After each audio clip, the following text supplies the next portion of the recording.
ভারতের বেশিরভাগ যখন আবির বা রং দিয়ে হোলি খেলে, বারাণসীতে খেলে মাসান হোলি। শ্রীকৃষ্ণ রং খেলা হোলি হিসেবে পরিচিতি, আর মহাদেবের রং খেলার উৎসব মাসান হোলি নামে পরিচিতি। পার্থক্য শুধু এটাই যে মাসান হোলি শুধুমাত্র বেনারসে, মণিকর্ণিকা ও হরিশ্চন্দ্র ঘাটে খেলা হয়। এ হোলিতে রং থাকে না, রঙের জায়গায় থাকে শ্মশানের চিতার ভস্য, যেখানে শিব ভক্তরা রঙের পরিবর্তে চিতার ছাই দিয়ে হোলি খেলে। তাই শ্মশানে হোলি খেলা জীবনের অস্থায়িত্ব, মৃত্যুকে উদযাপনের এক দার্শনিক প্রকাশ। বিশ্বাস করা হয় হোলির সময় দেবাদিদেব মহাদেব ভূত প্রেতদের সাথে শ্মশানে বর্ষ দিয়ে আনন্দ করে। এ থেকে মাসান হোলির উৎপত্তি।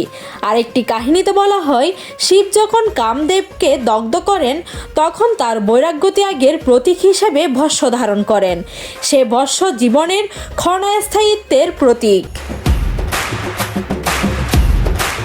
কাশীর শ্মশান ঘাট, বিশেষ করে মণিকর্ণিকা ঘাট, শতাব্দী ধরে মুক্তির ক্ষেত্র হিসাবে পরিচিতি। তান্ত্রিক ও অঘরী সাধুদের মধ্যে শ্মশান সাধনার দীর্ঘ ঐতিহ্য। অঘরী সম্প্রদায় বিশ্বাস করেন মৃত্যু আর জীবনের মধ্যে কোনো ভেদ নেই, সব শিব তত্ত্বের অংশ।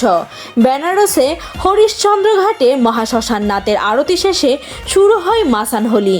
মণিকর্ণিকা ঘাটে হর হর মহাদেব স্তোত্রের উদযাপন করা হয় হোলি।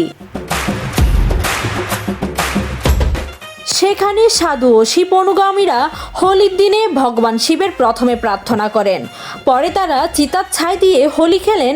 দীর্ঘ সময় ধরে চলে এই খেলা।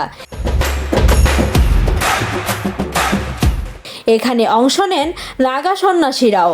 অগরীদের অঙ্গ জুড়ে শোভা পায় লাল বস্ত্র, দামি রুদ্রাক্ষমালা, নরমুণ্ড।